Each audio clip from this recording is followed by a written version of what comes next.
Oke, baiklah. Assalamualaikum warahmatullahi wabarakatuh. Masih dengan Buana 79, salam semangat selalu untuk seluruh pelajar di Indonesia, baik dari Sabang sampai Merauke, dari Miangas hingga Pulau Rote. Ya, kita lanjutkan untuk proses pembuatan laporan keuangan dari CV Lawu Aksesoris dengan menggunakan aplikasi akuntansi yaitu Mayop Accounting.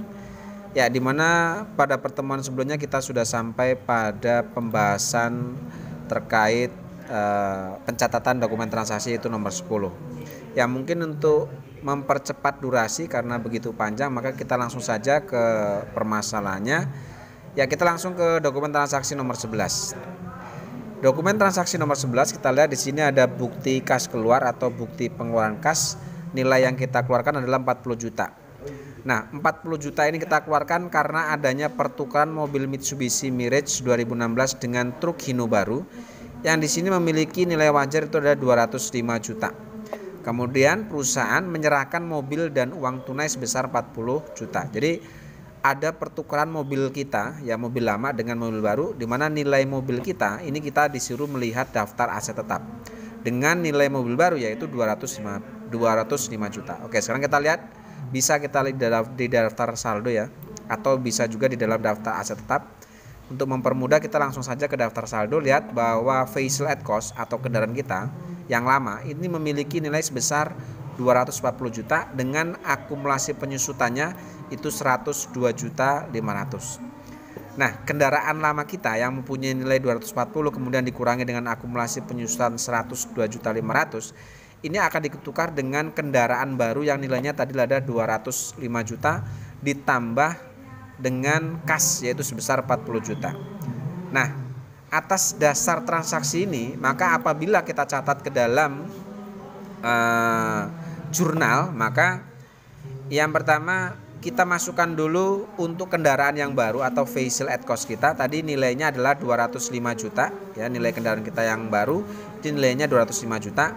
Kemudian akumulasi penyusutan kendaraan punya kita tadi, kita lihat bahwa kendaraan kita nilainya adalah 240 juta dengan penyusutan 102 juta 500. Ini kita masukkan ke jurnal bahwa kendaraan lama kita itu tadi nilainya adalah 240 juta dengan akumulasi penyusutannya tadi adalah 102 juta 500. Nah, ditambah dengan kas yang kita keluarkan itu adalah 40 juta. Plus dari dasar data ini maka akan kita bisa lihat apakah pertukaran mobil baru dengan mobil yang punya kita lama apakah menguntungkan kita atau merugikan kita. Kita hitung di sini. Ya, kita hitung bahwa yang kita keluarkan adalah pertama mobil baru. Ya, mobil baru dengan dikurangi dengan akumulasi penyusutannya yaitu 102 juta. Jadi mobil lama kita nilainya 240 dikurangi dengan nilai penyusutannya. Kemudian kita mengeluarkan kas sebesar 40 juta, maka kita tambahkan 40 juta di sini. Maka didapatlah total yang kita keluarkan adalah 177 juta 500. Kalau kita lihat di sini, mobil yang kita dapat mobil baru itu nilainya 250 juta. Sedangkan kita hanya mengeluarkan 177 juta 500 yaitu terdiri dari nilai kendaraan lama kita dikurangi dengan akumulasi penyusutannya ditambah dengan uang yang kita keluarkan yaitu 40 juta. Maka nilainya 177 juta 500. Dari sini bisa kita lihat bahwa kita mendapatkan keuntungan atas nilai pertukaran kendaraan itu. Nah, berapa nilai keuntungannya kita hitung di sini. Nilai kendaraan baru kita dikurangi dengan nilai yang kita keluarkan yaitu 177 juta 500. Maka setelah saya hitung maka keuntungan kita atas pertukaran kendaraan ini itu nilainya adalah 27 juta 500. Oke, ini jika kita catat ke dalam jurnal umum. Nah, karena di sini bukti dokumen transaksinya adalah bukti pengeluaran kas, maka adanya bukti kas keluar tadi akan kita catat ke dalam Mayop yaitu dengan menggunakan tab menu. Oke, kita pasin dulu soalnya. Oke, adanya bukti kas keluar, maka ini akan kita catat ke dalam tab menu banking yaitu pilih spend money. Maka di sini pastikan pay from akunnya itu pastikan karena kita mengeluarkan dengan menggunakan cash in bank, maka di sini harus kita gunakan akun cash in bank. Oke, baru kita masukkan nomor akunnya, nomor ceknya di sini itu BKK atau nomor transaksinya 12-3 dengan tanggal transaksi 12 Desember ya 2019, jumlah yang kita keluarkan kasnya tadi adalah 40 juta. Kita masukkan sini. Oke, lalu memonya atau keterangannya kita bisa masukkan penukaran kendaraan. Ya. Oke, lalu kita masuk ke sini. Akun yang kita gunakan, perhatikan, kita lihat jurnalnya tadi. Setelah kita catat ke dalam jurnal, di sisi debit itu ada facial at cost dan facial akumulasi depreciation. Kita masukkan dulu facial at cost-nya kode 1 ya. Oke, yang ini berarti ini untuk facial kendaraan baru yaitu 205 juta. Lalu kita 205 juta ya. Lalu kita masukkan akumulasi penyusutan kendaraan punya kita, kendaraan lama kita.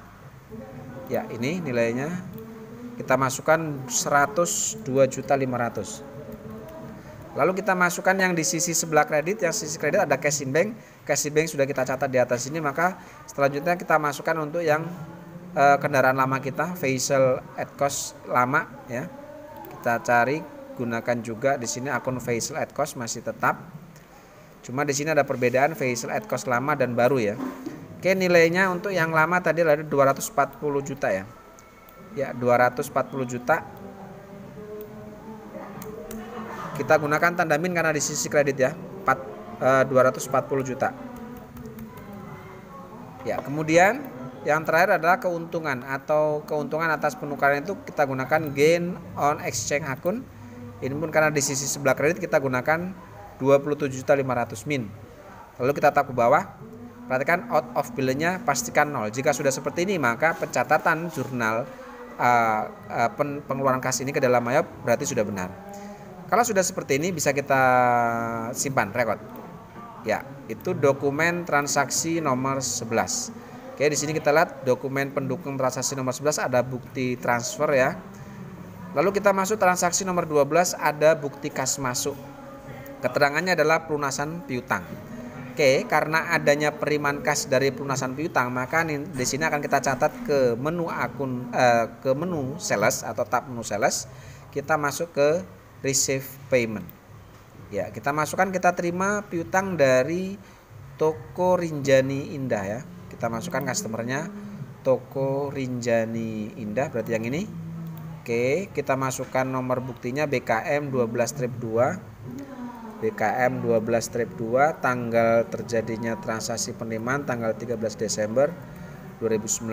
Jumlah yang kita terima di sini adalah 59.168.000. Oke. Di sini kita lihat kita menerima piutang, pelunasan piutang itu untuk tanggal 3 Desember. Berarti kita menerima pelunasan dari transaksi yang ini, yang baris kedua ini berarti. Oke, jumlah yang kita terima ini kita klik di amount applied sini. Ya, di sini. Oke, kita lihat bahwa kita dapat potongan ya 192 juta. Potongan ini kita masukkan ke sini. 1.092.000. Nah, seperti ini. Kita tap. Ya, di sini totalnya adalah 59 juta ya. Ya, tap ke bawah. Pastikan out of bill-nya 0. Ya, jadi kita ada potongan 1.092.000. Nilai yang kita terima adalah 59 juta. Kemudian nilai ini kita klik di amount applied lalu kita tap ke bawah. Seandainya sekalian tap di sini out of bill-nya sudah 0 berarti sudah benar. Oke, kalau sudah kita record. Print letter, ya cancel. Oke, itu dokumen transaksi nomor 12. Kita lanjut. Di sini dokumen pendukung nomor 12 adalah faktur ini terjadinya piutang ya, tanggal 3 Desember. Lalu selanjutnya ini masih dokumen pendukung yang ini. Masuk ke transaksi nomor 13. Ada nota tunai. Ada penerimaan kas berarti. Nota tunai itu berarti transaksi tunai. Kita lihat di sini adalah penjualan tunai barang. Ada penjualan barang secara tunai di sini ya. Oke, di sini kita menjual tas gunung body pack, kemudian tas gunung Edger, ada tas gunung Ray dan selanjutnya gitu. Nah, adanya penjualan tunai ini kita masih masuk ke tab menu sales. Kita masuk ke enter sales. Oke, kita masukkan di sini kita menjual kepada Tuan Hermawan. Ini adalah penjualan tunai kepada non customer. Kita masuk ke penjualan tunai di sini, kartu penjualan tunai. Lalu kita masukkan invoice-nya NT strip 12 ya, garis miring 3. Tanggal terjadi transaksi adalah 13 Desember. Masih tanggal 13. Lalu kita masukkan jumlah penjualannya, kita menjual 6 unit semua ya. 6 unit yang pertama ini adalah kita tap saja untuk menampilkan daftar barangnya. Yang pertama tas gunung, berarti yang ini tas gunung body pack. Tap lagi, harga jualnya adalah 1.600.000. Jangan lupa di sini kita lihat jangan sampai teks inklusifnya kecentrang ya. Jadi kita hilangkan centangnya kalau punya kalian masih kecentrang. Oke, lalu tab, kita masuk yang kedua, kita masukkan 6 unit. Ini untuk jenis barang tas gunung Eiger, berarti yang ini. Oke, tab lagi, nilai penjualan adalah 1.800.000. Yang ketiga, kita menjual 6 unit kembali. Ini untuk jenis barang tas gunung Ray. Oke, penjualannya nilainya adalah 2.100.000. Lalu kemudian 6 unit lagi. Ini untuk sepatu gunung Adidas. Ya, yang ini. Dengan harga jualnya 1.700.000. Dan yang terakhir 6 unit kembali. Ini untuk jenis barang sepatu gunung Nike. Berarti yang ini. Oke, penjualannya 1.350.000. Tap. Oke, kita sekarang cocokkan ke bawah bahwa subtotal adalah 51.300.000 ya. Kemudian di sini ada PPN 10%, 5.330.000, sehingga total penjualan itu adalah 56.430.000. Ini sudah sesuai dengan data transaksinya. Nah, karena ini penjualan tunai, yang membedakan penjualan kredit adalah jika ini transaksi penjualan kredit maka bisa kita langsung rekod. Ya, bisa langsung kita rekod. Tetapi karena ini penjualan tunai, maka di kolom paid today, karena kita langsung menerima uang, ini tuliskan sejumlah total amount ini. Ya, jadi sekali lagi paid today, ini kalian isi sejumlah total amount. Itu kalau ada penjualan tunai. Kita masukkan 56.430.000. Lalu kita tap ke bawah sehingga balance due-nya 0. Artinya kalau balance due 0 berarti tidak ada piutang. Atau ini adalah transaksi tunai. Jadi sekali lagi saya ingatkan, kalau transaksi tunai, kolom paid today ini masukkan nilai atau tuliskan nilai sejumlah total amount di atasnya ini. Oke ya, itu jika ada transaksi tunai. Oke, jika sudah seperti ini bisa kita langsung rekod. Ya, selesai. Itu transaksi nomor 13. Sekarang masuk ke dokumen selanjutnya. Ini adalah dokumen pendukung nomor 13 tadi. Kita masuk transaksi nomor 14 atau transaksi 14. Kembali ada nota tunai. Nah, ini perbedaannya ya. Nota tunai yang pertama tadi ini adalah transaksi penjualan barang dagang ya, penjualan barang dagang. Sedangkan yang nomor 14 ini nota tunai, ini adalah sewa alat camping secara tunai. Ini pendapatan jasa. Beda ya, pendapatan jasa dengan pendapatan penjualan itu beda. Jadi untuk dokumen transaksi nomor 14 kita menyewakan alat-alat camping secara tunai. Oke, karena kita penerimaan bukan dari penjualan barang, maka ini bisa kita catat di tab menu banking. Jadi ini perbedaannya dengan transaksi nomor 13 tadi. Kalau transaksi 13 tadi penjualan barang tunai, kita masuk ke sales. Ini adalah penerimaan atas sewa alat-alat camping, bukan penjualan. Berarti kita masuk ke banking. Ya, masuk ke banking, lalu bisa kita masuk ke receive money. Oke, pastikan bahwa deposito akun kita menerima menggunakan cash in bank di sini. Oke, lalu kita masukkan nomornya yaitu NT strip 12 garis miring 4. Oke, tanggalnya tanggal 16 Desember 2019. Jumlah yang kita terima di sini adalah 1.200.000. Ya, seperti ini keterangannya adalah pendapatan jasa tunai. Nah, untuk adanya pendapatan jasa tunai ini, ini salah tulis ini, jangan di sini harusnya. Di kolom memo ya, di sini harusnya. Ya, untuk pendapatan jasa tunai, maka kita akan gunakan akun di sini untuk service revenue. Nilainya sama 1.200.000. Kita tap ke bawah, pastikan out of balance-nya 0. Kalau sudah kita record. Oke, selesai. Dokumen nomor 14. Langsung ini adalah dokumen pendukung ya. Kita langsung ke dokumen nomor 15. Oke, di bawahnya ada faktur ya. Faktur itu bukti transaksi kredit. Kita menjual kita lihat faktur transaksi kreditnya. Ini PT Kilimanjaro. Artinya karena ada faktur kop perusahaan lain, maka ini bisa kita simpulkan sebagai transaksi pembelian barang secara kredit.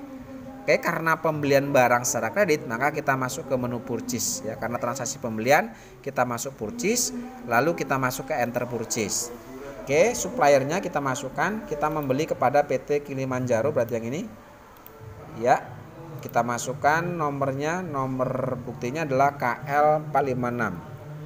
KL-456, tanggal terjadi transaksi tanggal 17 ya. 17 Desember 2019. Baru kita masukkan jumlah pembeliannya, kita membeli berapa ini? 8 unit ya. 8 unit untuk kita tap saja untuk menampilkan menu barang ini, tas gunung body pack. Ya. Dengan harga pembelian di sini 1.190.000. 1.190.000. Ya. Oke, jangan lupa dilihat di sini teks inklusifnya. Checklistnya kita buang. Oke, kita masukkan yang kedua. Ya, yang kedua kita membeli 10 unit. Ini untuk jenis barang tas gunung Eiger. Dengan harga pembeliannya adalah 1.250.000. Lalu yang berikutnya, yang ketiga, kita membeli 7 unit, yaitu untuk tas gunung Ray. Ya, dengan harga pembeliannya adalah 1.600.000. Oke, sekarang kita cocokkan subtotalnya 33.220. Oke, sudah sama, subtotal 33.220 dengan PPN 3.322 juga sudah sama. Di sini ada beban angkut pembelian 100.000, kita masukkan di kolom freight 100.000. Lalu kita tab, sehingga totalnya itu adalah 36.642. 36.642 sudah sesuai dengan yang ada di dokumen. Oke, ini kalau kalau pembelian barang secara kredit ini bisa kita langsung rekod. Tapi kalau jika pembelian tunai, jika ini adalah buktinya nota tunai, kopnya orang lain yang kita beli adalah barang, maka di kolom pay today ini kita tuliskan sejumlah total amount di sini. Oke, karena ini penjualan kredit, ini sudah benar seperti ini, bisa kita langsung rekod. Yes. Ya, selesai. Itu dokumen transaksi nomor 15. Ya, nomor 15. Oke, saya rasa ini dulu ya untuk pembahasannya. Untuk transaksi nomor 16 dan seterusnya kita akan sampaikan pada kesempatan yang lain. Saya rasa cukup. Terima kasih. Assalamualaikum warahmatullahi wabarakatuh.